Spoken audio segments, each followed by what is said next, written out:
Vande Mataram radio Hindustan. आज ये रजनी लेकर आई आपके लिए रेडियो कहानी धन की माया सब पर भारी। धन की माया सब पर भारी बहुत ही सामान्य सी बात है जिसे लगभग हर कोई मानता है। दुनिया में ऐसा कोई भी नहीं जो धनवान नहीं बनना चाहता। हर कोई धन की महिमा से परिचित है क्योंकि यही वे साधन है जो आज के ज़माने में सबको साथ लेता है, बिगड़े हुए को संवार देता है। जिसके पास धन है समाज में उसका रुतबा है और दुनिया उसके सामने झुकती है।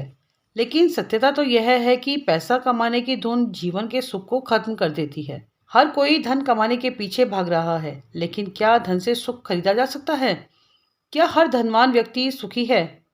आखिर इंसान सुख पाने के लिए ही तो धन कमाना चाहता है।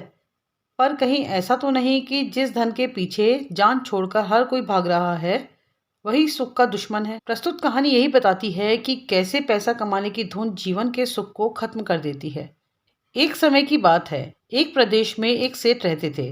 उनके पास अपार संपत्ति, कोठी, घोड़ा गाड़ी यानी सुख का हर वह सामान था जिसकी हर कोई कामना करता है। कोई चीज नहीं थी तो वह था सुख, चैन।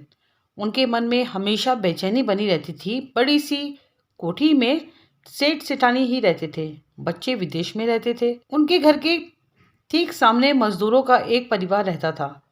उस परिवार में 6 सदस्य थे। घर में धन की कमी थी। दोनों समय भोजन की ही ठीक व्यवस्था हो पाती थी। इतनी उस घर की कमाई थी, इसके बावजूद उस घर से हमेशा ठहाकों की आवाज़ सुनाई पड़ती थी। रोज शाम को परिवार के सदस्य एक साथ घर पर जमा होते, महिला खाना बनाती, साथ में शुरू होता हंसी ठहाकों का दौर। सब हंसते गाते जमकर खाना खाते सो जाते। सेठ जी अक्सर अपनी सेठानी के साथ शाम के समय छत पर आते और इस परिवार की खुशियों को महसूस करते। उस समय उनको अपने दुख और अधिक लगने लगते थे। एक दिन सेठ के घर एक संत आए। उनके भोजन सत्कार के बाद सेठ उन्हें लेकर छत पर आए। उन्होंने भी सामने हंसता खेलता परिवार देखा और खुश हुए।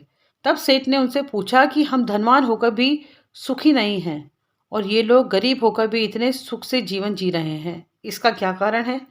संत ने कहा कि तुम 99 के फेर में पड़े हो। यह फेर सब सुख हर लेता है। सेठ सहमत ना हुए तो संत ने कहा कि इनकी छत पर 99 रुपए की एक थैली फेंक दो और देखो तमाशा। उस रात सेठ ने थैली फेंकी। दूसरे दिन वो थैली मजदूर को मिली। इतना धन पाकर वह बौखला गया और फिर उसके मन में धन जमा करने की लालसा जागी। उसने अपनी पत्नी से कहा कि अगर हम 1 रुपया और जोड़ लें तो पूरा सैकड़ा जमा हो जाएगा जो भविष्य में काम आएगा। इसके साथ ही उस परिवार ने अपने खान पान में कटौती चालू कर दी। पहले जिस रसोई की सुगंध आसपास वालों की भी भूख जगा देती थी, अब सूनी हो गई। 1 रुपया जमा होने के बाद एक और एक का सिलसिला चालू हो गया। शाम को जमा होने वाले परिवार के सदस्य रुपया कमाने के लिए देर रात तक घर आने लगे। हंसी ठहाके अब उस घर से विदा हो गए। हाँ, पैसा जरूर जमा होने लगा था, पर भविष्य के चक्कर में वह परिवार वर्तमान की खुशियां खो चुका था। 1 महीने बाद संत फिर आए। उस परिवार को देखा और फिर सेठ को देखकर मुस्कुराए।